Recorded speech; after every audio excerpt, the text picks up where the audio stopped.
Semangat Kebangkitan Nasional pada tahun 1908 oleh Elsa Fitriningsih. Kondisi Indonesia sebelum tahun 1908.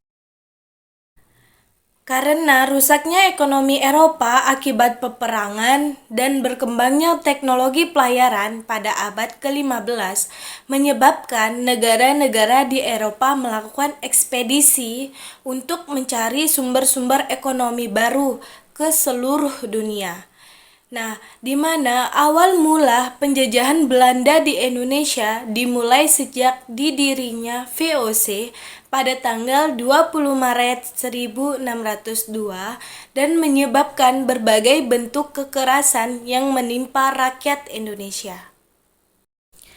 Di berbagai daerah, VOC melaksanakan politik adu domba, yaitu saling mengadu domba antara kerajaan yang satu dengan kerajaan lain atau mengadu domba dalam kerajaan itu sendiri.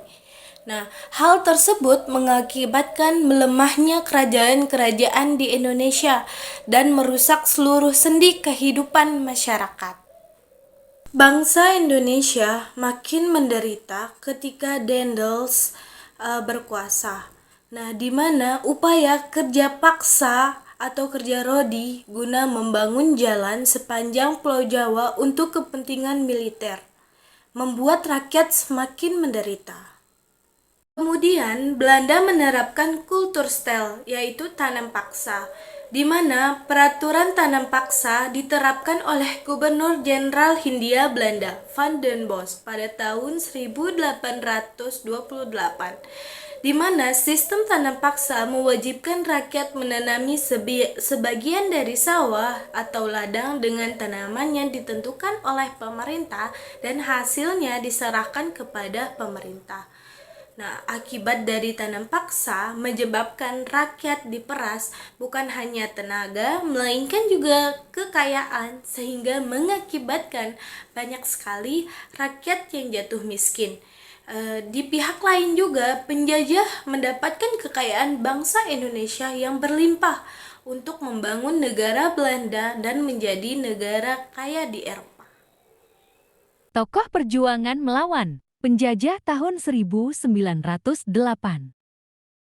Adapun tokoh perjuangan melawan penjajah, karena penderitaan bangsa Indonesia menumbuhkan benih perlawanan di berbagai daerah. Perlawanan melawan penjajah dipimpin ulama atau kaum bangsawan.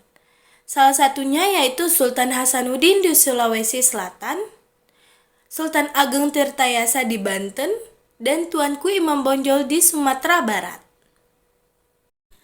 Karena adanya perlawanan melawan penjajah, sehingga penjajah Belanda yaitu Mr. van Deventer mengusulkan agar pemerintah Belanda menerapkan politik balas budi, di mana politik balas budi terdiri dari 3 program, yaitu edukasi, transmigrasi, dan irigasi.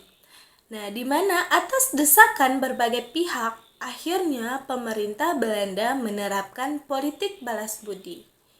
Bukan untuk kepentingan rakyat Indonesia, melainkan untuk kepentingan Belanda.